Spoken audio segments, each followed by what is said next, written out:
My next issue is that, do you see polygyny becoming more relevant today?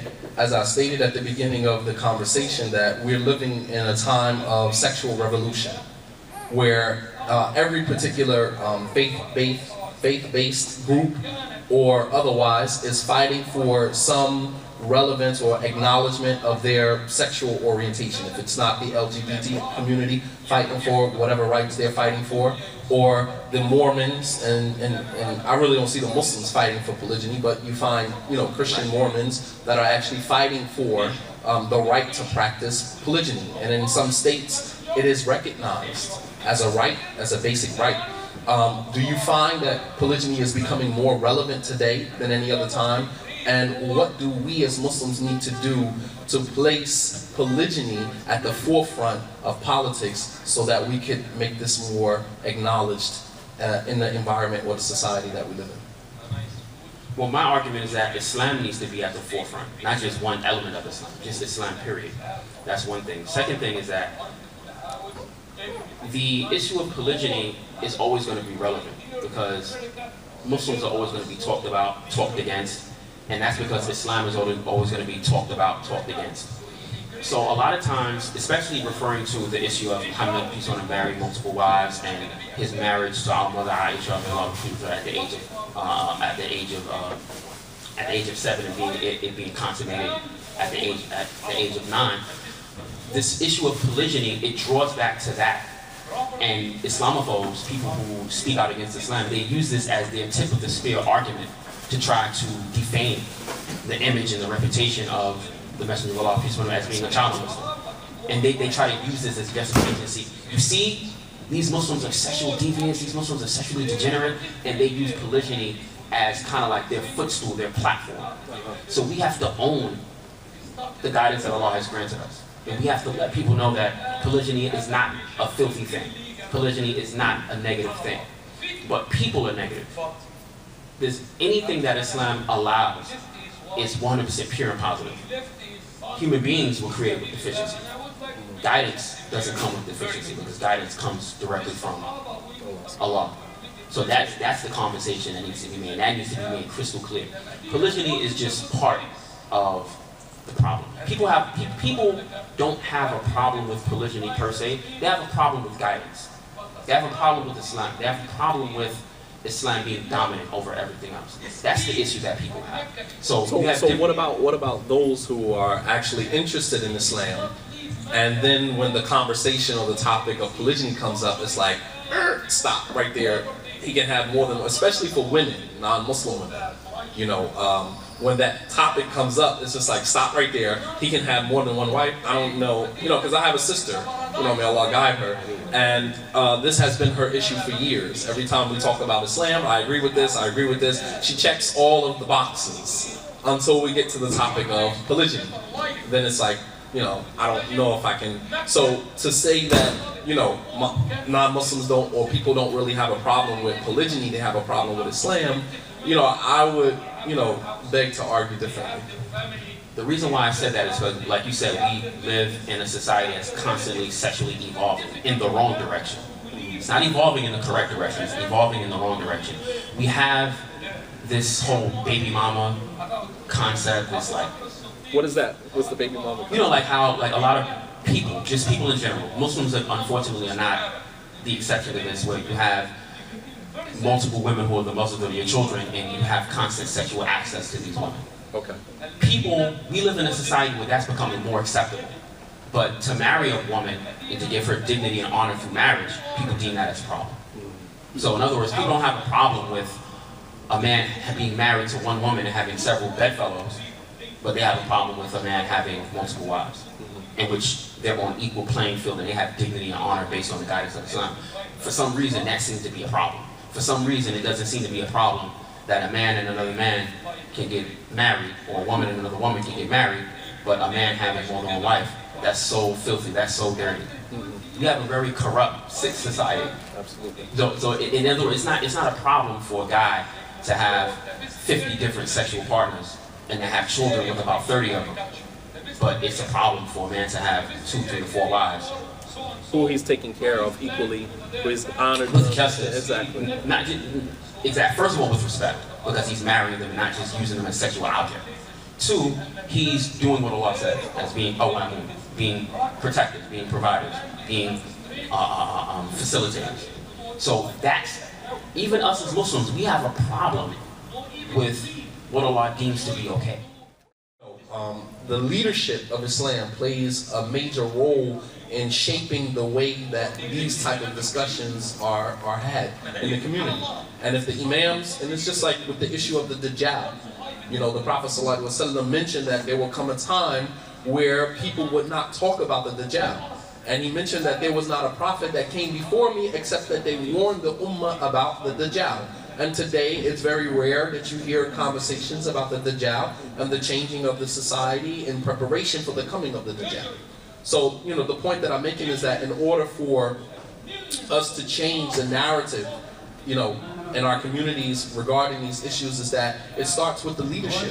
When the imam gets on the minbar and begins to, you know, admonish and to speak out, if there was a series of khutbahs and lectures that were given, you know, about domestic violence, about the importance of finances, I think that Muslim men would feel that sense of responsibility and would feel ashamed if in fact they were deficient in those particular areas. The last thing I want to ask you, since you are a millennial and that is your generation, how do you plan, or how does any Muslim in your generation plan on combating these Muslim millennials who are moving very quickly with this movement of anti-polygyny? Because the sad thing about it is that the next generation of Islam, we will see very little cases of polygyny with this next generation. Which means that although polygyny is relevant in every time and in every era, however, this next generation of Islam, we will see very little of polygyny. So how do we keep, you know, polygyny as this, you know, this issue in our, you know, this staple in the religion of Islam, considering what is coming? Again, like I said, polygyny is just one element of what needs to be upheld, right? Islam as a total, as a whole, is what is fleeting. The knowledge of Islam is fleeting relative to the prophecy of Muhammad. He mentioned that there will be a time when knowledge will die with the death of the scholars and of the learned people, and will be led by the ignorant people. So this time is now, unfortunately, and it's becoming more and more relevant. What we need to do, people like you and I, my mother has a saying, right? If you know better, do better. There's a lot of us who know better, but we're not doing better. The main thing for people like you and I, we have to be good examples for the people. And we have to let people know that whatever Islam allows is justifiable, regardless of whether our egos or desires agree with it. Absolutely. And see, that's the issue, that we live in a time where we live in a free-for-all society where do what we want, whenever we want, however we want, do who we want, when we want it, where we want it. And Islam gives us guidelines as to no, you can't do this at all, or you can't do this now, or you can't do this at this time, or you should not do this, or you should do this. People want to live in a society where there are no rules, there are no boundaries. And whatever boundary is set in place, there's a big push against it. But what people don't realize is that there's a consequence for not obeying Allah. Just like there's a consequence for obeying Allah, there's a consequence for not obeying Allah, right? So what we need to get into the conversation of, we have to cultivate ourselves, and we have to really condition our minds and our hearts that Islam is the only modality of guidance. From the time of our father Adam, peace be upon him, until the last human that will ever live. It's all of that time in between. Islam is the only path that is followworthy, or that is worthy to be followed. We have to always keep that imprinted in our minds and in our hearts. And then we have to actually live what we claim to have embedded in our minds and in our hearts. But in order to do that, we have to learn, we have to do. And not just do, we have to do well. And we have to try to be as positive as possible and to be as less negative as possible. And we have to constantly look in the mirror. And I tell people this all the time, is that you have to be a better Muslim today than you were yesterday. And you have to plan to be a better Muslim tomorrow than you are today. So as long as we are upon that and having the guidance of Allah as our light in this like earthly terrestrial realm of darkness, it may not change for the better during our lifetime, but it's better for us to do something and things not change than for things to change and us not being part of that movement of the process. And even worse yet, for us to be held accountable for not doing something about it. Because we can't control the prophecies or the promises of Allah and His messenger. But what we can do is for ourselves, we can make sure that we're part of the solution and not the problem. So let me ask you, something just been bothering me. As a non-Muslim, did you know about polygyny? And when you first heard about polygyny, from a non-Muslim's perspective, what did you think about the concept of polygyny? I mean, to be honest, other than the name, I really didn't know anything about it. I didn't really learn about what polygyny was until after I became Muslim, to be honest. So I mean, that's just, that was just like something that wasn't even in my psyche. It was just something, a word that I heard of vaguely in casual conversation. It wasn't until I became Muslim that I became aware, knowledgeable of what exactly that is. Okay. So for our listening audience, inshallah ta'ala, is there anywhere where people can get in touch with you? Do you have an email address? Do you have a blog, a website? Where can people get in touch with Gareth Brian? I'm basically, like, my internet carbon footprint is very vast. So you can reach me on Facebook. My name is Gareth Bryant, G-A-R-E-T-H. You can find me on Facebook, Twitter, Instagram, my blog, Garrick Brian, GarethBryant.wordpress.com. I'm just, digitally, I'm like all over the place. Okay. So if you had to have one word to describe Gareth Bryant, what would that word be? If you had to describe yourself with one word, what do you represent? When your name is said, Gareth Bryant, what does that represent? Being popular for unpopular reasons. And this quote actually is quoted by someone who I actually consider one of my teachers. His name is Sha'ir Abdul Mani. And I remember the first time he said this, he said about himself, he said, "I'm popular for unpopular reasons." And I said to myself, like, wow, that was like really deep and kind of cool. Then I looked into myself and I said, that's me. So it fits you. It fits me fairly well. And you use a term that I said to you earlier that a lot of men would be offended by your article. And you use a term or a phrase to describe what many men might feel when they read that article. Elaborate on that a little bit. The term I mentioned was gender snitching. Because a lot of us as men, right, we're afraid to admit that we are oppressors. We're afraid to admit that we have problems. We're afraid to admit our weaknesses. We live in a society where it's just all around pathological pseudo-masculinity. A lot of people say hyper-masculinity. I'm not even going to say hyper-masculinity. I'm going to say pseudo-masculinity. And I'll give you an example. One time during the lifetime of Muhammad, he was with his grandchildren, and he hugged them and he kissed them. And one Muslim who was a Bedouin, he saw him doing this, and he deemed this unmanly. And he said, "By Allah, I never kissed or hugged any of my children."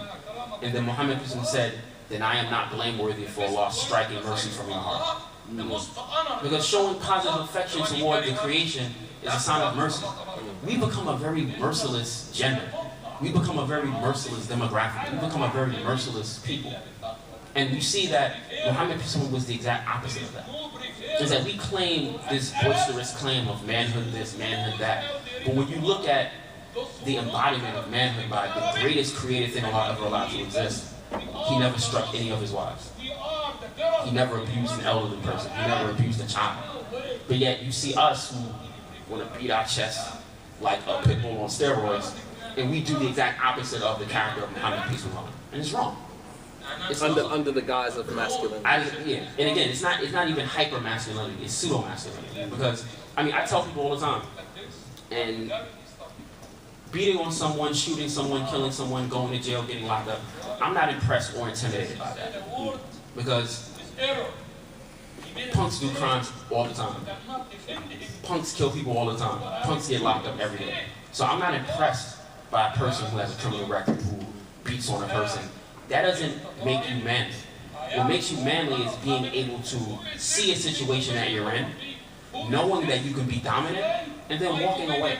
And that's not something easy to do, obviously, because we're human beings, we have human frailties. It's very easy to strike someone. It's very easy. And Muhammad spoke about this. He said, the strong person is not the one who can fight the best or who can wrestle the best. He said, the strong person is a person who can control themselves. That's the strong person. And people forget that beating and banging on someone, that's a sign of weakness, especially if that person is inherently weaker than you are. And we know that women tend to generally be physically, anatomically weaker than men. So if you're beating on a woman, that doesn't make you strong, it makes you weak. And it actually makes you cowardly, because a lot of these dudes who beat their wives in their homes, they would never put their hands on a man on the street. And this is a fact, it's not my opinion. So I've seen dudes get smacked in the mouth. But yet they have no problem turning that anger and frustration on their wives, but they won't fight back the man who just slapped them up and gave them a bloody nose or a bloody mouth in the street. So we have to acquire some type of integrity and courage. Beating on a woman is not courageous. Beating on a woman is shameful. Not maintaining a wife according to how Allah dictates, that's cowardly. That's not courageous. Allowing your wife to dishonor herself and wear all black in her heart and go into a welfare office where non-Muslims see this, and then they clown on our sisters and call them ugly terms. I mean, there's a slew of ugly terms that past tense and present that they will call Muslim women. You know what I'm saying? It's just shameful. And yet we think that, oh, it's a good thing to do that. It's okay. It's not okay. And in message boards all over social media, people actually discuss this on Facebook and Twitter. And a lot of Muslim men say, oh, well, if I have a wife and she on public assistance, she can keep that. What do you mean? What are you there for? What are you there to just keep a barefoot and pregnant? Like, that's the only role you think you have to play? No, it's much bigger than that. It's much greater than that. Well, I appreciate you coming on the show and all that you offered in terms of information and the references and everything made for a very interesting, conversation. And I prayed, inshallah ta'ala, that, people can draw benefit from this. You touched home on so many different points, and I just pray that Allah subhanahu wa ta'ala continues to bless you and continues bless to us. Absolutely, but you more specifically, because you have a great task in front of you. This is your generation, and my fight might be a little different than what your fight is. Your fight is with your generation and all of the ills and all of the misnomers and misconceptions about Islam that they have been introduced. That becomes you guys' fights, because your generation will look at people like me as being off kilter. Your moral compass is somewhere else. Your direction is, somewhere else. And, my son, when he turns 18 in 5 years, will be listening to people like you now. So your task is a lot different than what my task is. Wow, is that much older than me? Absolutely. Wow, May Allah subhanahu wa ta'ala make it easy for you and easy for us all. And I pray that Allah subhanahu wa ta'ala continues to bless you in your endeavors and to keep you focused and keep guiding you towards what is good and pleasing to Him subhanahu wa ta'ala. I don't know if anyone had any questions for my guests, inshallah ta'ala. Please keep your question very short. Maghrib is upon us. Keep your questions, Isha is upon us. Keep your questions short and relative to the topic, inshallah ta'ala. Yeah. Yes, brother. Assalamu alaikum. I think that was an excellent discussion. We need more of it. And the points were very valid. That's all I have to say. Inshallah, increase your not to produce. Because it's not enough of us doing our jobs. I'm talking about brothers that's been Muslim over 5 years. You've been Muslim over 5 years. You're supposed to be able to go out there and do the dawah. There's no dawah being done, much less abusing our sisters, the polygamy, not supporting the wives. We need to do the dawah. We need more of this. Assalamu alaikum. Yes. My question is, what advice do you have for sisters that are currently in polygyny that are experiencing this kind of issues? Let me just read it. Okay, so the question is, what advice do you have for sisters that are currently in a situation of polygyny, inshallah ta'ala. I think you can handle that, inshallah. Well, I mean, for a sister who's in a polygynous relationship, if this condition or the situation is negative, the first thing that I would say is, you know, like, give you patience and resolve to deal with whatever negativity that you that exists in your marriage.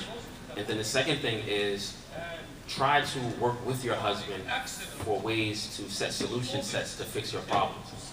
And if you're not able to fix your problem, then the best thing, if you're not able to solve the problem, depart in kindness. As Allah says either remain with them honorably or depart from them honorably, because none of us deserve to be in a relationship which causes more harm than benefit.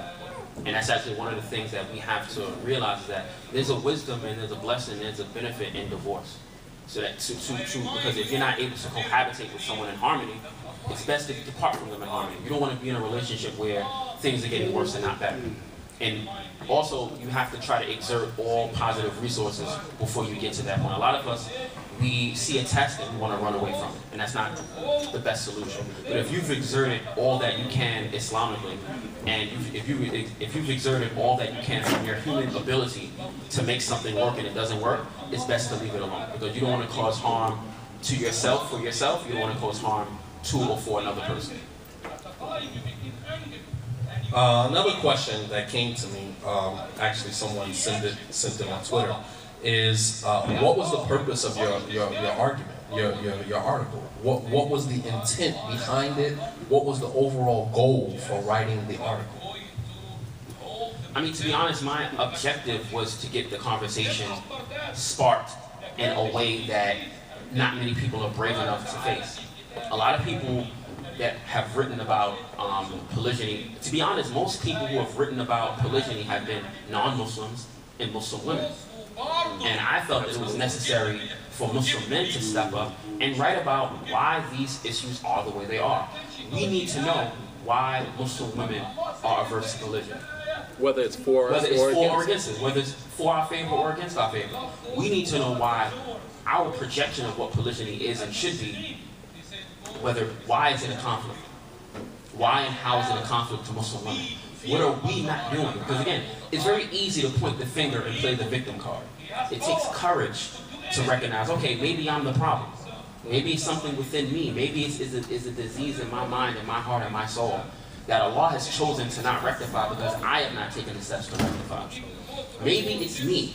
A lot of us, and it just problems in general. Even if you're in a polygynous relationship already, and a lot of brothers, they have a tendency to complain, oh, my wife wants this, my wife wants that. But maybe you should reflect. Maybe there's something that I'm not doing correctly as to why she refuses to cook for me, whether she refuses to have sex with me, whether she doesn't want more children. Maybe there's a reason for that. Maybe it's not just her pissing and moaning about it. Maybe I'm the problem. And a lot of us are not man enough, and we're not courageous enough to say, maybe I'm the problem. Because again, it's easy to say, oh yeah, this bitch, she hard-headed.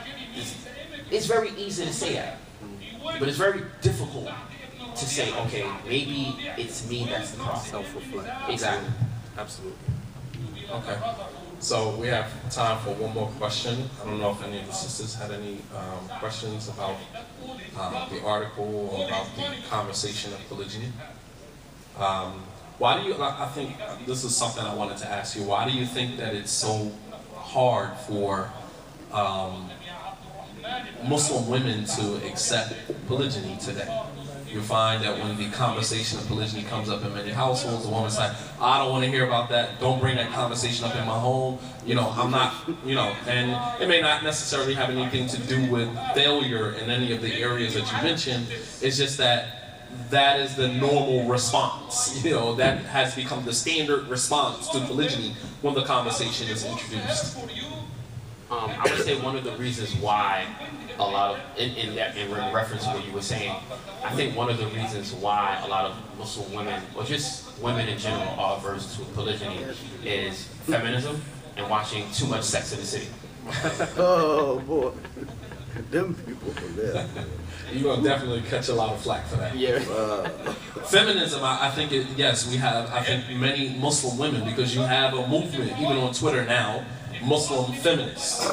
Right? Yeah, you have a movement, big movement. I'm a feminist, and these are Muslim women. And on one occasion, I don't typically kind of engage in those type of conversations because in many instances, a lot of the people don't have Islamic references. So the conversation always is my opinion, your opinion, and I typically don't argue like that. When I argue from a reference point and never from my own desires. However, on this one occasion, I kind of engaged in the conversation, and I said that the Muslim woman's fight in Islam is not for gender equality, because Allah subhanahu wa ta'ala gave you that. You have gender equality in Islam. Alright? Your fight is not to be recognized as an equal in Islam, but your fight is to make Muslim leaders acknowledge the equality that Allah subhanahu wa ta'ala has given you. But to say that we're fighting for gender equality, we're fighting for feminism, and we're fighting for women's rights in Islam, is giving this false impression to people looking from the outside that Islam does not give the women this, and in fact it does. It's just that we don't acknowledge it as the way it should be. As the scholars, they have a principle, that the lack of knowledge of a thing does not mean the thing doesn't exist. Just because you don't have knowledge of it doesn't mean that that thing doesn't exist. Alright, so you have these Muslim women now that are fighting for feminism and the right to be, an equal, in Islam, and it's really corroding and it's really corrupting their concept of their role as a woman in the relationship. Right.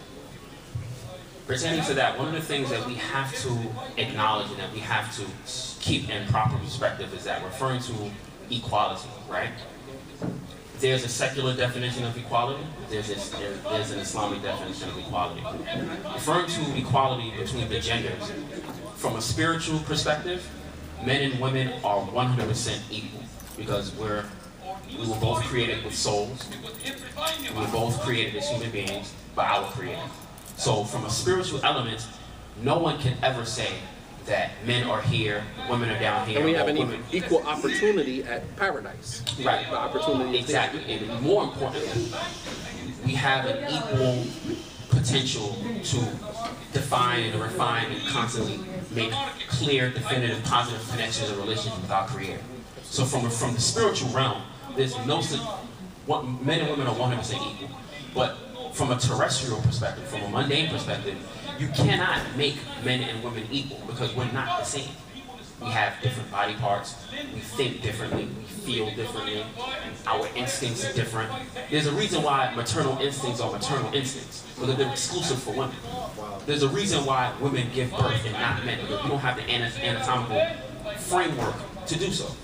There's a reason why women have menstrual periods and men don't. We're not anatomically designed for that. So when you look at those type of things, there's no way that we can be terrestrially equal. But the important thing is to be spiritually equal, religiously equal under the sight of Allah, as equal worshipers of Allah that have an equal shot at His favor in paradise. That's what needs to be the foundation. But see, you have these people who are fundamentally driven by atheism, fundamentally driven by lawlessness, fundamentally driven by desire, by ego, and they don't want Islam to reign supreme. So they're willing to try to attack Islam from any and every angle possible. So this is when this issue of equality comes up. And Muslim women that play this feminist card, their arguments are so silly. Like one of the justifications that they have for a Muslim woman being a feminist, they'll say, "Oh, Aisha, may Allah be pleased, led her own army." That's not valid because number one, she was in rebellion against the Khilafah. Number two, she didn't lead them in Salah. I mean, even people who try to say, "Oh, a woman can lead a man in Salah," where you get that from? Because we have even narrations that Muhammad allowed Ibn Abbas to lead the people in Salah before he reached puberty. So I mean, there's so many things that they allow the enemies of Islam to manipulate them. And to be honest, to a fair degree, when Muslim men are misogynist, and that's really the root of feminism. Feminism is a break-off of misogyny, of the abuse of women. If misogyny didn't exist, feminism couldn't exist. Feminism is a very pathetic counterattack to misogyny, to be honest. And to go back to the point about Aisha radiallahu anha, Aisha, she acted upon her own ijtihad, which she believed was the right thing. But to poke a hole, a very big hole in the argument of the women who use that as a launch pad for feminism, is that Aisha was regretful at the end of her life for taking that position. At that very moment, she thought it was the right thing to do, but later on, as the narration mentioned, Aisha said, I was never more sorrowful over anything that I did in my life, except during the time when I revolted against Ali radiallahu anhu. And this was known as the Battle of the Camel, Ghazwat al-Jamal. And they actually cut the legs off the camel and they took Aisha back to her home to get her out of harm's way. But Aisha radiallahu anha herself, she was sorrowful over what she did later on in her life. So no woman can use that as, as a justification for feminism. And Allah subhanahu wa ta'ala knows best. Thank you all for tuning into the Mardiyah Show, where we're meeting Muslims where they are. My guest, Gareth Bryant. May Allah subhanahu wa ta'ala reward you all. Wassalamu alaikum wa rahmatullahi wa barakatuh.